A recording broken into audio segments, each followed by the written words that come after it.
One of the things buzzing around the industry right now is the end of traditional single-player games. Just last week, EA shut down Visceral Games and pulled support on a single-player Star Wars game with plans to utilize its assets on something that fits more of the wave of what's going on in the industry. Loot crates, half-assed multiplayers with ways for you to spend real money is the wave right now. It's the trend. These conditions have left the gamers in a state of panic about the future of single-player games, and one of Microsoft's own has shed some light on this crazy situation. Hello everybody, this is King's Blood Gaming and I am back with another video. So Xbox head of first-party publishing Shannon Loftus has come out and shed a little light on this widely feared situation with single-player games. On the market for single-player games, she says, "I don't think that it's dead per se. I do think the economics of taking a single-player game and telling a very high-fidelity, multi-hour story get a little more complicated. Gamers want higher fidelity and they want higher resolution graphics."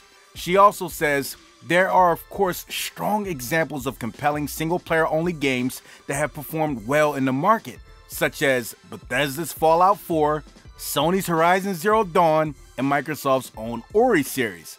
But overall, the call for higher quality experiences can result in a big production budget. The suggestion is that some publishers might be understandably spooked putting so much money into a project when their return is not as much a sure thing as it could be for a product with more potential revenue streams beyond the initial game sale." See, this is a strange situation because I can understand both sides, the consumer and the industry or the business side, As a consumer, I do not want to see single-player games disappear. There are people in this community who only play single-player games, That's all they play. They don't want to play anything else. They don't like multiplayer. They don't want to play Gears. They don't want to do that.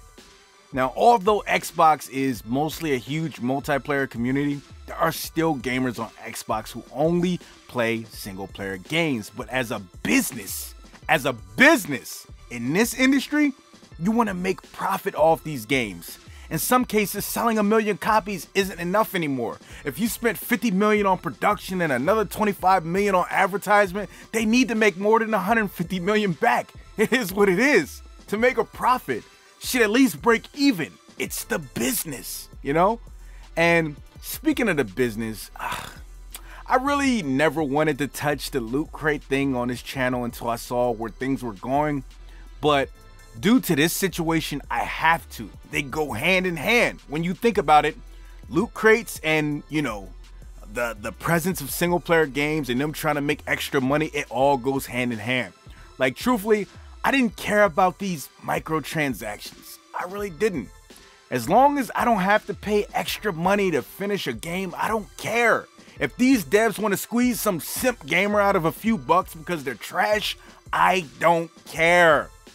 That money could be what these devs needed to get a part 2 for a single player game that I like. As long as it's not game breaking, I didn't care. I truly fear that single player games are in danger right now though.